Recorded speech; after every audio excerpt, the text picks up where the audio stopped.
Maple Street looked like every other suburban road in America. Manicured lawns, identical mailboxes, garage doors opening and closing like clockwork. On weekends, the smell of fresh-cut grass mixed with charcoal grills and small talk. People talked a lot on Maple Street. They talked about property values, about whose kid got into which school, about who was doing well and who was quietly falling behind. Conversations happened over fences, in driveways, at block parties that felt friendly on the surface, but competitive underneath. Everyone was listening. Everyone was measuring. Everyone except Daniel. Daniel lived in the quiet grey house near the end of the street. No flags, no lawn decorations, no bumper stickers. He waved when people waved first. He smiled. He nodded. And he said very little. At first, neighbors mistook that for shyness, then for awkwardness, then for insignificance. At Saturday barbecues, while others filled the air with stories about promotions, renovations, and plans, Daniel stood near the edge of the yard with a drink in his hand, listening. When someone asked him what he did for work, he answered simply, "I consult." That was it. No explanation, no bragging, no details. People didn't know what to do with that, so they stopped asking. And that's when Daniel started learning everything. He learned that Tom 2 houses down was drowning in debt but pretended he wasn't. He learned that Karen chaired the HOA not because she loved rules, but because she loved being heard. He learned that half the couples on the street were quietly unhappy, masking it with noise. The louder people were, the more they gave away. Daniel stored it all away, not to use, but to understand. Because power in suburbia didn't come from money. It came from perception. The real shift happened during the school rezoning debate. The district announced changes that would affect property values overnight. Some homes would be assigned to better schools. Others wouldn't. Panic spread faster than the flies.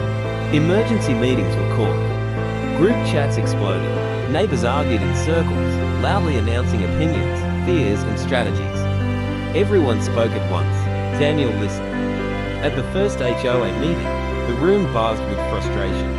Karen stood at the front, microphone in hand, talking non-stop, threatening letters, lawsuits, demands. People applauded noise. When it was Daniel's turn to speak, he stood, cleared his throat, and said, "I think we should wait." The room went quiet. "Wait for what?" Someone snapped. "For more information," Daniel replied calmly. "And then decide." That was all. He sat down. People scoffed. Someone laughed. Karen rolled her eyes and kept talking. But something had changed. Silence had weight. After the meeting, 3 neighbors approached Daniel privately. "What do you think is really going on? Do you know something we don't? Should we be worried?" Daniel shrugged.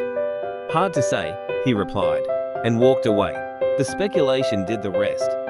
Within days, rumors started, but Daniel never started them. His silence became a blank screen people projected onto. Some assumed he was connected. Others thought he had insider knowledge. No one knew for sure, which made him interesting.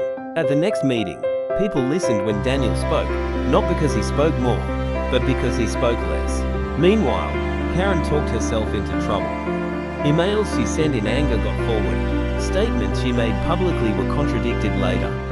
The more she spoke, the more credibility she lost. Daniel said nothing. When the final rezoning decision came down, it wasn't as bad as people feared, but the district needed a neighborhood liaison, someone calm, reasonable, and trusted, someone who hadn't overreacted. Daniel's name came up. He didn't volunteer. Others volunteered for him. Months later, Maple Street changed. Daniel did it. Same house, same wave, same quiet presence. But now, when conversations started, people paused around him. They waited. They listened.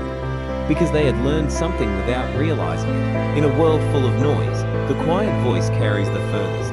And the person who says less controls more.